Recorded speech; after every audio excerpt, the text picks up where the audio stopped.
Okay, we did a lot of really good things. Well, it is a final against the Chicago Sky, and it was the worst nightmare that the Chicago Sky and Angel Reese could have possibly imagined. Caitlin Clark and the Indiana Fever just absolutely embarrassed Angel Reese and her team. Not with trash talk, but by rewriting the WNBA record books in a single night. Maybe the most petty, insufferable athlete in sports right now. Her jealousy for Caitlin Clark has made her act a fool on and off the court. Wow. For the love of God, can we now 100% collectively agree Caitlin Clark is leaps and bounds better than Angel Reese? This will be the last time their names can ever be associated with each other. Of course it won't be. It won't be, because the media can't lose it. Angel looked like she'd shown up for a friendly scrimmage and got slapped with a finals-level reality check. Stated there is a line for Caitlin Clark merch around the corner at 9 a.m., an hour before the team store opens. 6 hours before tip-off, there has never been anybody like CC. My goodness. And no, this wasn't the same confused rookie Clark from last season. This girl came in like she owned the league. NBA players weirdly have been fighting growth. Stop fighting the truth. Get out of your own way. It is a bad look. She is a fascinating player, and it must be exhausting, hating new cool things. And believe me, Caitlin Clark didn't just show up for opening night. She walked into the WNBA like she owned the damn league. 20 points, 10 rebounds, 10 assists. And just like that, she became the fastest player in WNBA history to rack up 3 career triple-doubles. Look at that, folks. That is a blowout, a drubbing, a smashing. I mean, it is absolutely insane. You know how long that took her? 41 games. That's it. For context, Alyssa Thomas, who she just tied for second most 20-point triple-doubles, needed over 200 games to do the same. Caitlin did it in a fraction of the time and made it look easy, like she was out there practicing against traffic cones. Quarters under 20, holding the team under 20.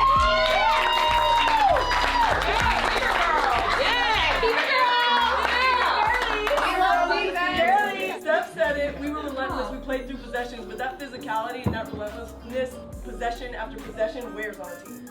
And then that was the entire game. They were feeling us every cut, we were talking, we were communicating, we were flying around, deflection. And if that wasn't enough, she casually threw in a career-high 4 blocks. 4 as a point guard in a season opener. That's not just impressive, it's unheard of. No other point guard in league history has ever done that on opening night. It's the kind of stat that should make defenders think twice before even dribbling near her again. People have been calling her a shooter, a playmaker, even a rookie sensation. But now she's got something else on her resume. Certified shot blocker. Dave Portnoy won $350,000. He placed a $25,000 bet on a Caitlin Clark triple-double right before tip-off, and he won $350,000. Meanwhile, over in the world of absurd sports bets, Dave Portnoy of Barstool Sports dropped $25,000 on a hunch that Caitlin would get a triple-double. Guess what? He walked away with $350,000. That's not just a win. It's a statement. The kind of win that makes you scream, "She really did that." LeBron James even took to Twitter to drop a rare nod. Triple dub, CC, great way to kick off the season. When LeBron tweets about you after game 1, you're not rising, you've arrived. It's nothing. Like, it is a basketball play and an Angel goes flying. Angel gets hit, in fairness, and she just flies. And then jumps up and tries to go at her. She tries to charge her down while Caitlin walks away. Refs looked at the replay and called it a flagrant. A flagrant. Like Caitlin had just taken a steel chair to her back. And that's when Angel exploded. She jumped up, stormed toward Caitlin, shouting, "What the F are you doing?" And the crowd? You could feel the temperature shift. All eyes were glued to this collision course of ego and emotion. Before things got even messier, Aaliyah Boston jumped in to separate them. And guess what? She got slapped with a technical foul for keeping the peace. I got the tech? I didn't know that. Oh, first of all, no! I know. Let's not make it anything that it's not. It was just a good play on the basketball. I'm not sure what the refs saw to upgrade it, and that's up to their discretion after watching the initial whatever. From there, it all went nuclear. Social media went into a full-blown meltdown. RG3, always quick with a headline, tweeted, "Angel Reese doesn't dislike Caitlyn, she hates her." Not disliked, hate. The kind of hate you can't hide, not even behind a post-game interview. Fans weren't debating the foul anymore. They were dissecting Angel's facial expressions like it was a courtroom sketch. Some called it petty, others said it was performance art. But one thing everyone agreed on? The tension was real, and it wasn't going away. Might have pushed or shoved the Leah Boston, but I'm telling you right now, Caitlin Clark ain't playing no games, dog. Caitlin Clark been in that weight room. She won all this. And through all the chaos, one fact remained. Caitlin Clark dropped a triple-double, won by 35, and left Angel Reese unraveling in front of 17,000 people, and millions more online. That's not just a win. That's a humiliation on national television. Caitlin Clark's stat line, let me just read it to you. She came away with 20 points, 4 blocks, that's a career high for her, 2 steals, 10 assists, and 10 rebounds. Like, who are you, Caitlin Clark? Let's talk about what actually happened when the Indiana Fever stepped onto the court on May 14th, 2025 at Gainbridge Fieldhouse. Because what unfolded in those 40 minutes wasn't just a win. It was a full-blown basketball massacre. The final score? 93-58. That's not a typo. That's the second largest win margin in Indiana Fever history. Only one other game in 28 years was more lopsided. And that wasn't against an expansion team or a rebuilding roster. That was against the Chicago Sky, the team the league hyped as a Caitlyn versus Angel marquee clash. Instead, it looked like varsity versus intramural. Maybe the most petty, insufferable athlete in sports right now. Her jealousy for Caitlin Clark has made her act a fool on and off the court. Wow. For the love of God, can we now 100% collectively agree Caitlin Clark is leaps and bounds better than Angel Reese? This will be the last time their names can ever be associated with each other. Of course it won't be. It won't be, because the media can't lose it. And it wasn't just the scoreboard that got obliterated. 11 records fell that night. 11. Not over a season. Not across a playoff run. In one game. On opening night. You want numbers? Here's one. 9 blocks by a point guard center duo. That's Caitlin Clark and Aaliyah Boston, making WNBA history as the first PGC pair to do that in a season opener. 4 of those came from Clark herself, who now holds the record for most blocks by a point guard in a season debut. The other 5? Aaliyah Boston, of course. Because apparently, defense is contagious when you're in Indiana's locker room. I'm not sure what the refs saw to upgrade it, and that's up to their discretion after watching the initial whatever happened during the play and then whatever happened after. We watch a lot of basketball. It's a take foul to put them at the free throw line. I'd rather give up 2 points. I've watched a lot of basketball in my life. That's exactly what it was. I wasn't trying to do anything malicious. That's not the type of player I am. So, yes, wasn't anything like that. And I went for the ball, and that's clear as day in the replay. You watch it. It shouldn't have been upgraded. But again, that's up to the refs. Now let's talk about Chicago's offense, or whatever was left of it. The Fever held the Sky to under 20 points in every single quarter. You know how rare that is? In professional basketball? That's not just good defense. That's a chokehold. First quarter, 13 points.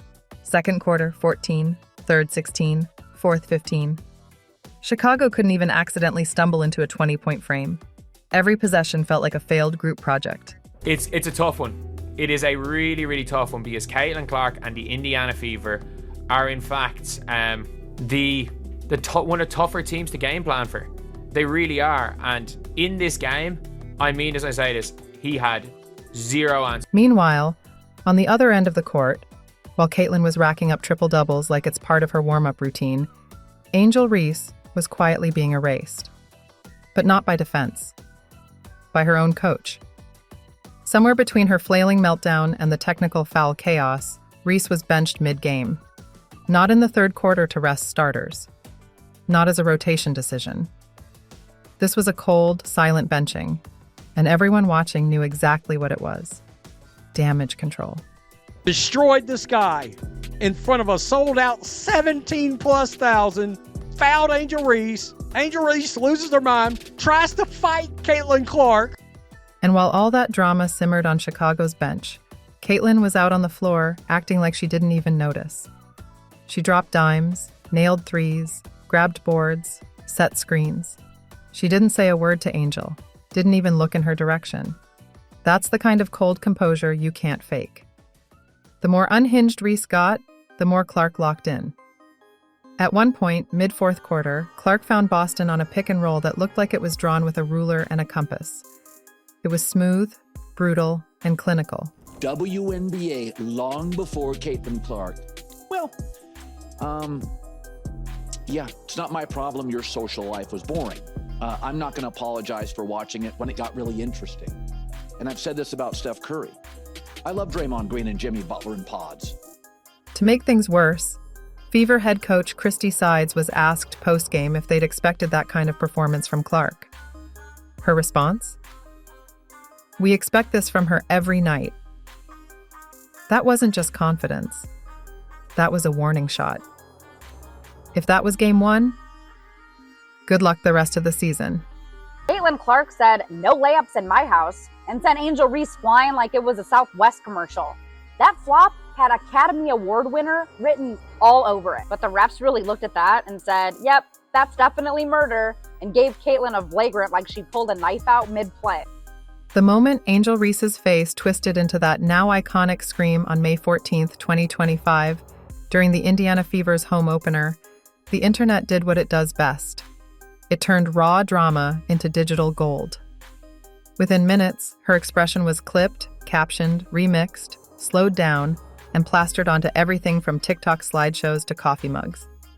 By hour 2, it had officially hit the merchandise pipeline. A third-party Etsy shop out of New Jersey dropped a limited run of Scream Queen tees using her mid-lunge screenshot. They sold out in 4 hours. And Angel tried to run up on her and said, "You're crazy as fuck, what the fuck are you doing?" And Caitlin's all like, "This is just basketball. It's either a layup or free throws. Pick one."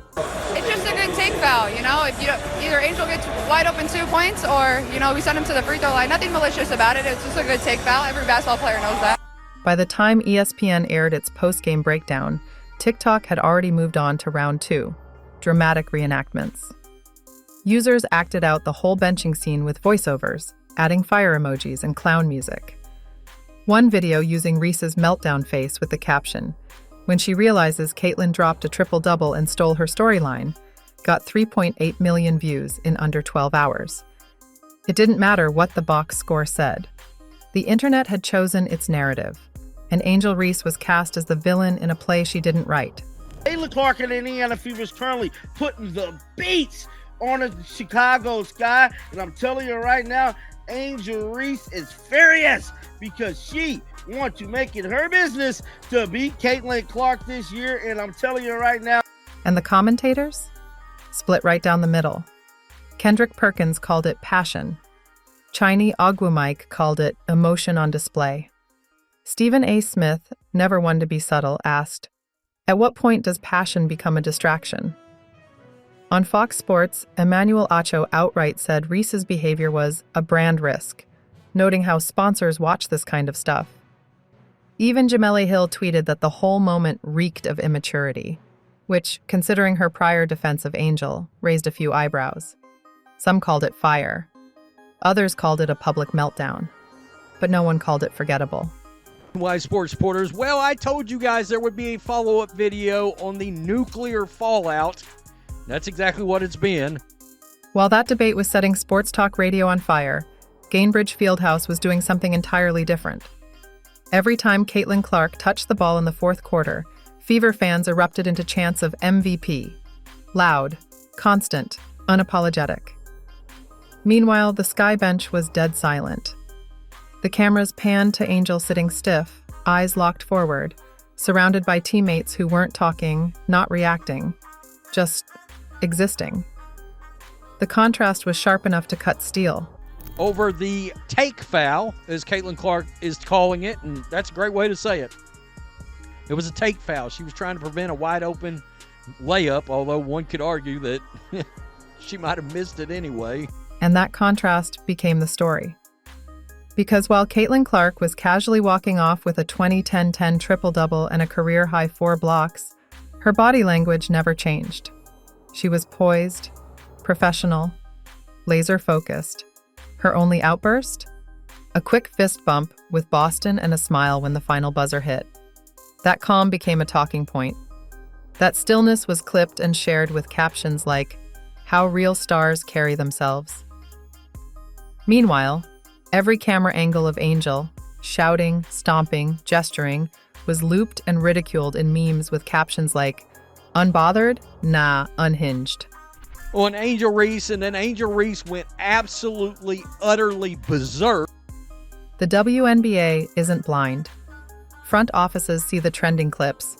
Marketing teams know what goes viral. So do sponsors.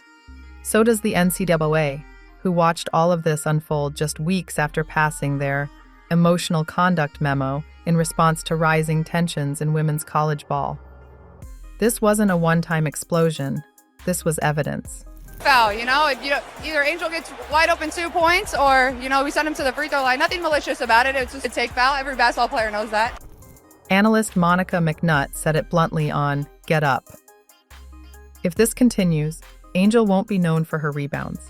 She'll be known for her reactions. WNBA insider Rachel Galligan added that GMs are already taking mental notes. Coaches don't want to babysit. They want players who contribute to wins without setting the locker room on fire.